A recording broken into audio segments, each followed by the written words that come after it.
Bon dia. Benvinguts i benvingudes al Desayuno Verde, una trobada que organitzem des de l'Ucera com a espai informatiu i d'intercanvi d'impressions i coneixements sobre els avantatges en la implantació de les energies renovables en la Comunitat Valenciana. Com ja sabeu, es tracta d'una oportunitat única de transició energètica cap a un món més sostenible i verd, que no podem desaprofitar, i on tenim la responsabilitat de participar activament i el més ràpid possible. No volem treure-vos molt de temps, així que ens agradaria que vegeu este vídeo on expliquem alguns dels nostres motius per accelerar l'arribada de les noves granges de l'energia verda.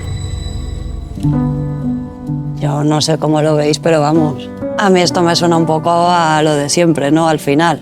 Anem a cometre les mateixes errades que ens han dut així?